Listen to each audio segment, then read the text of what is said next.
Straight ahead at 6 o'clock. This federal occupation of Minnesota long ago stopped being a matter of immigration enforcement. It's a campaign of organized brutality against the people of our state. And today that campaign claimed another life. A man is dead tonight in Minneapolis after a second shooting during a federal immigration operation this month. And in the wake of that shooting, protests in Lewiston. How locals are responding tonight as ICE activity continues in Maine.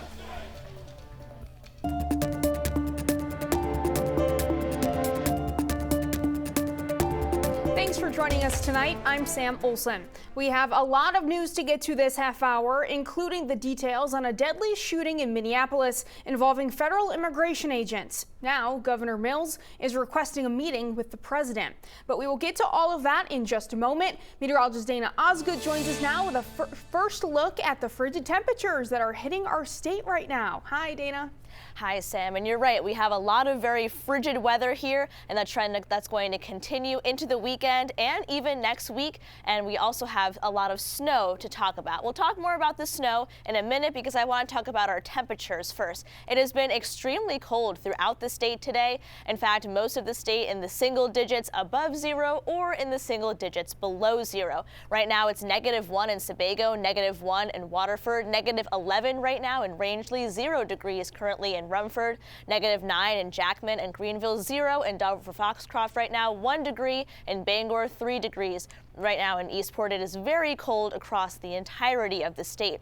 And it was cold yesterday, but even colder today by a margin of about 15 to 20 degrees.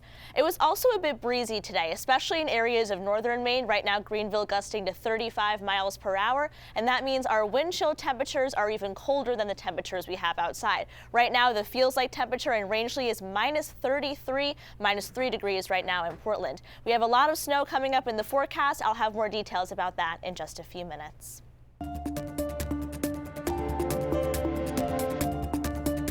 A man is dead tonight after a shooting involving federal immigration officers in Minneapolis. Family members identified the man as 37-year-old Alex Preddy. The Department of Homeland Security says federal officers were carrying out an operation with hundreds of protesters gathering at the scene. DHS says officers fired defensive shots after a man with a handgun approached them and, quote, violently resisted. Local police tell the Associated Press they believe the man was a lawful gun owner with a permit to carry. This incident is sparking outcries from voices all over the country tonight. This is the second shooting, the second killing, the second murder of a resident of Minnesota. When is enough going to be enough? Minnesotans have had enough. Minnesotans have spoken loud enough that ICE needs to leave Minnesota right now. Anger, frustration, and heartbreak knowing that that person comes from a family. This is the second fatal shooting in Minneapolis involving federal agents in just over 2 weeks. The last one happened on January 7th when Renee Good was killed. Shortly after the shooting today, an anchor from our sister station in Minneapolis, KARE 11, was covering the scene when they say they were sprayed in the face with a chemical agent. Anchor Jana Shortle says protesters nearby stepped in to help. They picked Shortle up, moved them away from the scene, and helped wash out their eyes. Shortle, who was a journalist at KARE who has been there for 19 years, says people provided water, towels, and even a clean shirt, helping them get to safety. I was right here on Nicollet and 26th, behind the police line. There were maybe 5 or 6 people. They were interacting with the Border Patrol agents, chanting a lot of the chants you hear now. And I want to stress that I was behind the line and I was press credentialed. They started to push and move the line. And I started to back up, and this one officer just pushed me really hard, and I said, "Do not push me, I'm press." And then he did it again, and I fell backwards, and I said, "I'm press." And then I felt this burn in my eye. I didn't see. While that scene unfolded in Minnesota, hundreds of protesters gathered in Lewiston as more Mainers speak out against the increase in immigration enforcement across our state. News Central Maine's Drew Peters shows us why people are concerned and why they are criticizing ICE. The streets of Lewiston have been quieter since ICE began increasing operations in Maine. You know, people going to just walking. A lot of Somali moms used to walk to the stores because it's really nearby and we don't see any foot traffic here in the area. But inside the Agua Grande Event Center, it's loud. The chants of hundreds of Mainers and immigrants telling ICE to get out of Maine. Head organizer Safia Khalid says the tactics ICE agents are using specifically target her and others of color living in Maine, regardless of citizenship. It puts a target on our back, right? It labels people. It puts a label on people. It others us. Gubernatorial candidates also criticizing the detainment of people who have been reported to be in the state lawfully. It's not about safety or criminals. We've already seen case after case here in the state of Maine, going after students, corrections officers, parents, workers. U.S. Senate candidate Graham Plattner specifically calling to dismantle ICE. I mean, I very much think that law enforcement should be enforcing the law and should be following ICE agents around, and when they break the law, should be intervening. Also among those speaking, state leaders like Secretary of State Shenna Bellows and Representative Shelley Pingree talking about measures they say they are taking to combat the operations. We need to take the documentary evidence of the abuses that are happening on the ground right now, and we need to hold ICE accountable. I am signing on to every legal bill that we have to try to stop the activities, on every legal strategy like Minnesota is doing and Maine will be doing.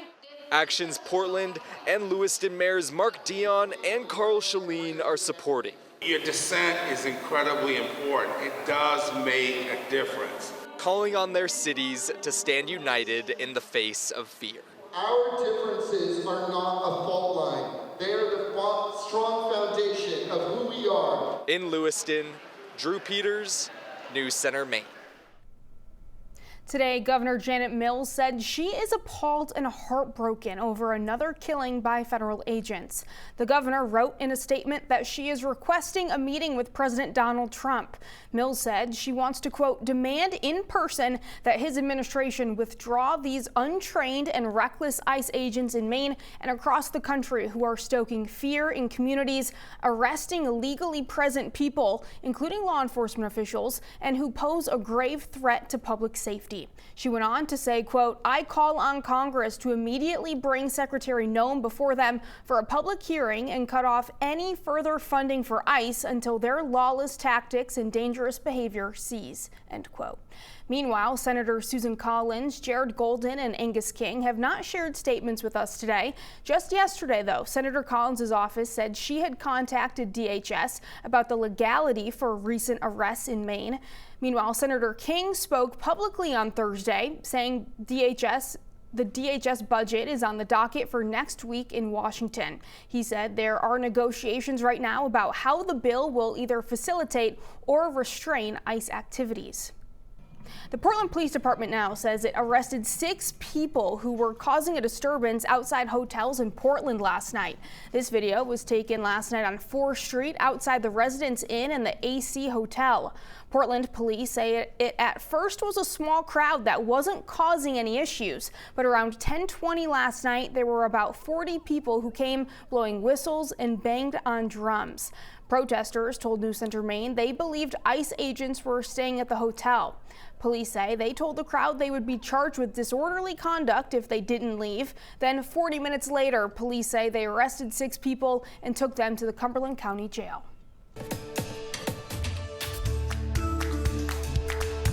Firefighters are battling a house fire in Buxton tonight. The Buxton Police Department tells us the house is on Justin Merrill Road. We haven't been able to get any other details confirmed, but we will keep working to get more information.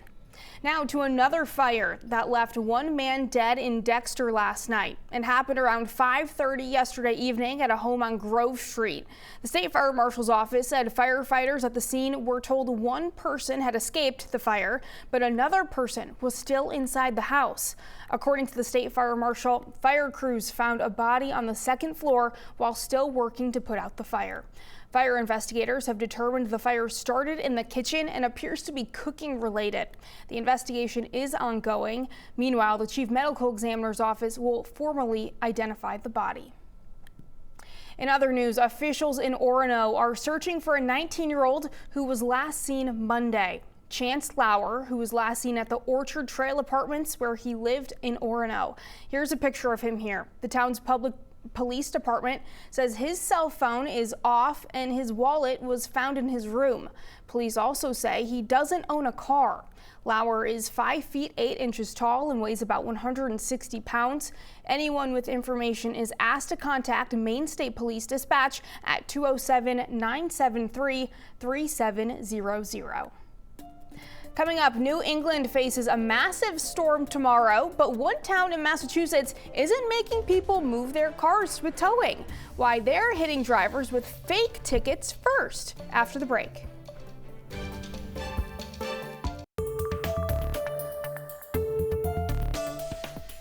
With this weekend's massive storm rolling in, parts of New England are looking at up to 2 feet of snow.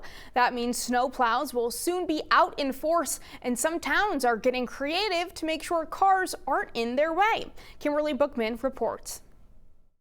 If you can do it, stay indoors this weekend. Governor Maura Healey alongside state leaders warning everyone about the largest storm to hit Massachusetts in several years. Let us clear the roads completely, because the last thing we want is to be, trying to turn this into a rescue mission. The roads are the biggest concern. That's why the city of Quincy is taking a unique approach to remind people about moving their cars to make way for plows. We put fake tickets on cars just to warn people that we will be towing. We try to give them some advance notice. We go out with the police on loudspeakers, ask people to move their cars, because that's one of the biggest issues we have, parking. With the snowstorm expected to last for 2 days, dumping up to 2 feet of snow in some areas, clearing the roads is essential. There's people that have medical conditions that get very nervous and anxious of something like this, and that's why we got to move those cars, so if there is an incident, we can get that ambulance to that house.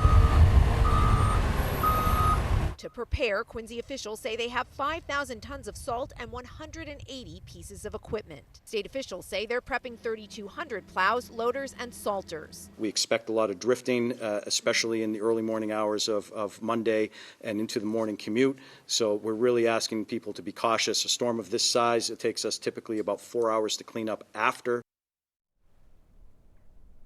And still to come this half hour, even with the cold biting, hearts stayed warm today. Why nearly 200 trappers hit the water for a fishing derby. Next. As Sam said, it was very cold today, but we have some snow on the way for tomorrow. I'll break it all down, a look at timing and totals coming up after the break.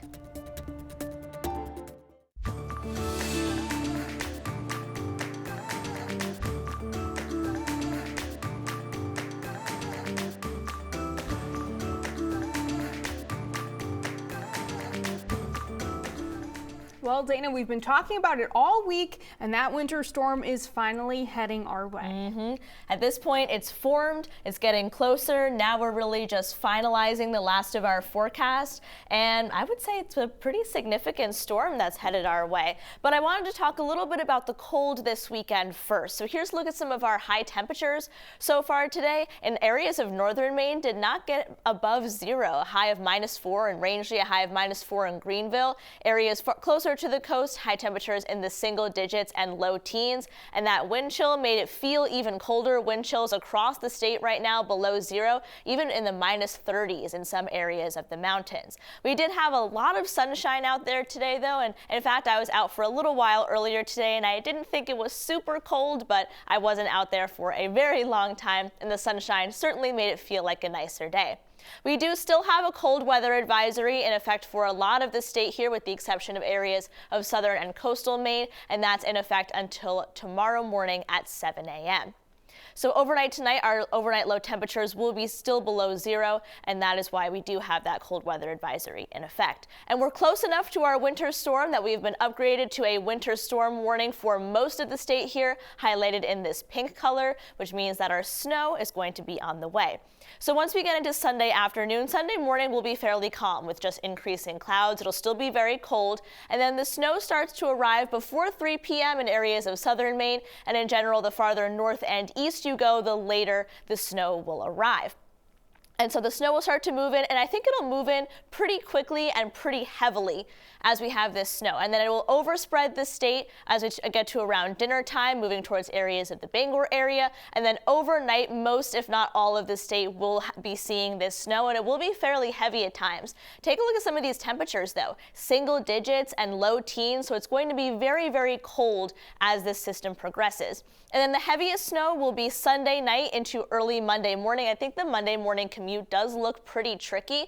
And then snow, lighter snow, will last throughout the day on Monday. So if you wake up Monday morning and you don't have a ton of snow, just keep in mind that it will continue to snow throughout the afternoon on Monday. And even though it will be lighter snow, it will still be accumulating. Snow looks to finally clear out of most of the state by early Tuesday morning. And something I wanted to emphasize here with this system is snowfall rate, especially as we get into Sunday evening and Sunday overnight. We'll have snowfall rates up to an inch or even 2 inches per hour, which is very, very heavy snow and can make travel extremely difficult. So certainly it will be snowing the hardest closest to the coast, but even areas inland will still get to about 1.5 inches per hour for their snowfall rate. So keep in mind, travel will be very tricky Sunday evening and then Sunday overnight. Snowfall rates are a lot more manageable as we get into the day Monday. So here's a look at our snowfall forecast. The only change from yesterday is that the isolated higher totals possible. We did change that to an 18+ contour for areas of the southern coast, and then a large swath of the state is in that 12 to 18, 8 to 12 inches. In general, the far north you are, the less snow you will receive. The power outage risk is fairly low here because it will be a drier and fluffier snow, not looking super windy either. Marine forecast sees 1 to 3 feet. That gale watch is in effect for Monday. So here's a look at that 7-day forecast. It will be calmer tomorrow morning, but then we'll have that bigger snowstorm that comes in Sunday night, lasting throughout the day on Monday. And then, Sam, that snow will not be going anywhere anytime soon because most days next week we will not have high temperatures above 20 degrees. All right, well, thank you, Dana. And tomorrow we will have team coverage of this incoming storm for you on News Center Maine Plus. Join us beginning at 6 o'clock tomorrow night. We'll have continuous streamed coverage all evening and throughout the morning on Monday as well, as this powerful winter storm makes its way through Maine. And if you haven't downloaded News Center Maine Plus, do it for free right now on your Roku, Amazon Fire, or Apple TV, and you won't miss a minute of our special coverage. Even in sub-zero temperatures, hundreds headed out on the ice today. A look at how this frosty fishing derby is helping veterans get back into the great outdoors. Coming up.